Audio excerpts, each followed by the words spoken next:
ఇలాంటి ఎంటర్టైనింగ్ ధమాకాలు ఇంకా చూడాలనుకుంటే like, share and subscribe to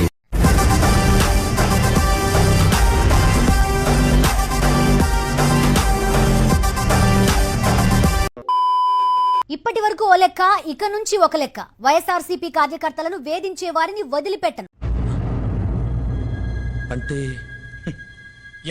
YSR Congress party ఈ రాష్ట్రాన్ని ఏలుతుందని కూడా ఈసారి జగనన్న 2.0 కొంచెం వేరుగా కూడా ఉంటుంది. మనల్ని అంతం చేయడానికి మళ్ళా ఉండే ఒక నల్లటి గొర్రె మనలో జ్వరపడింది. ఈసారి జగనన్న 2.0 కార్యకర్త కోసం ఎలా పనిచేస్తుందో కూడా చూపిస్తుంది. జగనన్న 1.0లో రోబో, కానీ జగనన్న 2.0కి వచ్చేసరికి మాత్రం పోయే కాలం వచ్చినప్పుడు అలాగే వస్తా. వైఎస్ఆర్సీపీ మళ్ళీ అఖండ మెజారిటీతో మళ్ళీ గవర్నమెంట్. ఎస్వి రంగారావు మళ్ళీ పుట్టారా అన్న. రాష్ట్రాన్ని ఏలేది వైఎస్ఆర్ కాంగ్రెస్ పార్టీయే. ప్రజలు మరో 30 ఏళ్లు మనకు అధికారం ఇస్తారు.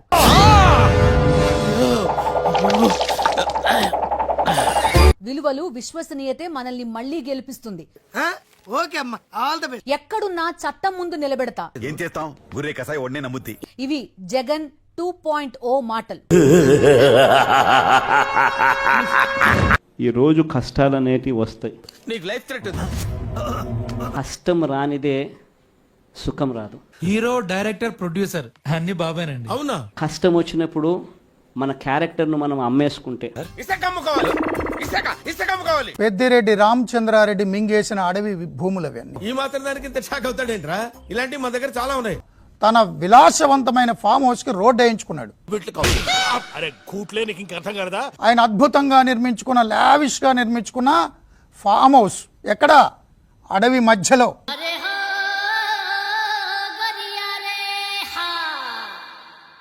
అడవి మధ్యలో ఆ రోడ్డు కనిపిస్తుంది కదా, ఆ రోడ్డు ఎవరు సొమ్ముతో వేశారు? ప్రజలు సొమ్ముతో వేశారు. పెద్ద సమస్య వచ్చి పడిందే. అడవుల్ని రక్షించాల్సినటువంటి మంత్రి అడవుల్ని మింగేశాడు. మీకు పండుగ తమ్ముళ్ళు, రెడీ అయిపోయింది తమ్ముళ్ళు. చూడండి, ఆ విలాసవంతమైన ఫామ్ హౌస్ ఎలా కట్టుకున్నాడు? ఎవడిచ్చాడు కరెంటు? ఎవడిచ్చాడు నీళ్లు? ఎవడేసాడు రోడ్లు? ఏగ వాళ్ళదంతే. మమ్మల్ని ఎవరేం చేయలేరు. మమ్మల్ని ఎవరు ఏమీ చేయలేరు అంతే. మనల్ని మళ్ళీ 30 ఏళ్ళు అక్కడే కూర్చోబెట్టే విధంగా కూడా ప్రజలు. మామూలు టైం కాదే ప్రకాశం. 16 నెలలు నన్ను జైల్లో పెట్టినారు. చెడు చేసిన వాడిని గుర్తుపెట్టుకోండి.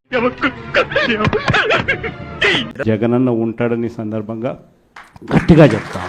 రెండేసారంటే మిమ్మల్ని బాగా పిండేశాడన్నమాట. మళ్ళీ ఏరుకోలేము. ఇప్పుడు మీకు జేబులున్నాయి గానీ అందులో డబ్బులు లేవు. నా మీద కేసులు వేసింది కూడా మళ్ళీ ఎవరో కాదు, కాంగ్రెస్, ఇటు తెలుగుదేశమే.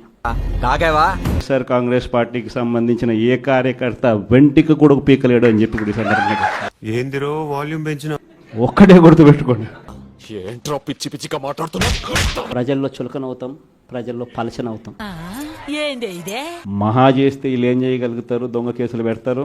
100 కేసులు కొవ్వుతు గానీ 1 గ్రామ్ పెయిన్ లేదు. చంద్రబాబు నాయుడు ఎందుకు చేయలేకపోతున్నాడు? ప్రేమగా పిలిస్తే రాకుండా ఎలా ఉంటావులండి. మరో 30 సంవత్సరాలు ఏళ్తామని కూడా ఈ సందర్భంగా కూడా మరి గట్టిగా కూడా చెప్తాను. వాళ్ళంతా ఉల్ఫగాళ్ళు సార్. ప్రతిపక్షంలో ఉన్నప్పుడు మన కష్టాలు కనిపిస్తాయి.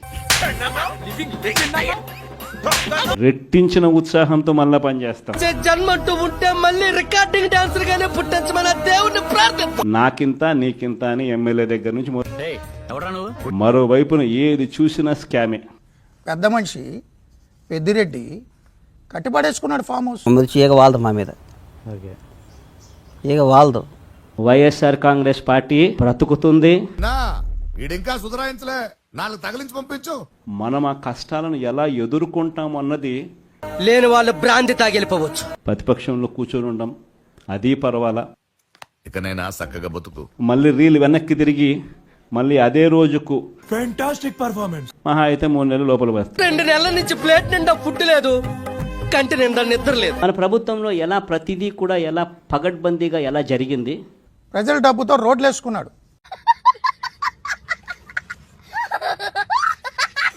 2 లక్షల 3 లక్షల నీ ఇష్టం. డబ్బులు ఏమన్నా చెట్టు కాస్తున్నాయి అనుకున్నావా? ఓడిపోయాం, పర్వాలా. 100 ఎకరాల భూములు కబ్జా, అటవీ భూములు. నా పెర్ఫార్మెన్స్ మీకు నచ్చినట్టయితే స్మాల్ బాస్ అని స్పేస్ ఇచ్చి పద్మశ్రీ. పేదలకి సెంటు భూమి ఇవ్వడానికి రచ్చ చేశారు. సెంటు భూమి. ఇది వ్యాపారం. కష్టాలు అన్నటివి ఎల్లకాలం ఉండవు. ఎవర్రా మీరు, ఎక్కడి నుంచి వచ్చారు మీరు? ఇది దొంగ కేసులు బనాయించారు, 16 నెలలు జైల్లో పెట్టి, చెప్పకూడదు యదవ. 3 నెలల తర్వాత మళ్ళా వస్తాం. మళ్ళీ వేస్తాడు. ఏం కౌంటర్ సార్ ఇవి? ఈ రోజు నిజంగా చాలా మంచోళ్ళ కింద కనిపిస్తా ఉన్నారు. చూస్తూ ఊరుకోం. చంద్రబాబు నాయుడు నైజం పూర్తిగా అర్థమైపోతుంది కాబట్టి కంగారు పడి ఏదో ఒకటి చేసేయటం నాకు ఇష్టం ఉండదు. మనం ఏం చేసినా నలుగురికి గుర్తుండిపోవాలి. అదే నా పాలసీ. బయటికి రాలా, ముఖ్యమంత్రి కాలా. మీరేంటో మీ విధానాలు ఏంటో ఇప్పటికి నాకు అర్థం అవరో బాబు. కాదండంలా. నా జీవితానికి ఏదైనా అసంతృప్తి ఉందంటే అది ఇదే. కానీ ఏమైంది? ఇది ప్రతి ఒక్కరూ గుర్తు పెట్టుకోండి. బాగా కాంప్లికేటెడ్ గా తయారైంది డాక్టర్. ఏవో పిచ్చి పిచ్చిగా మాడుతున్నాడు మీకులాగా. పేషెంట్ ఎక్కడ? ఇక్కడ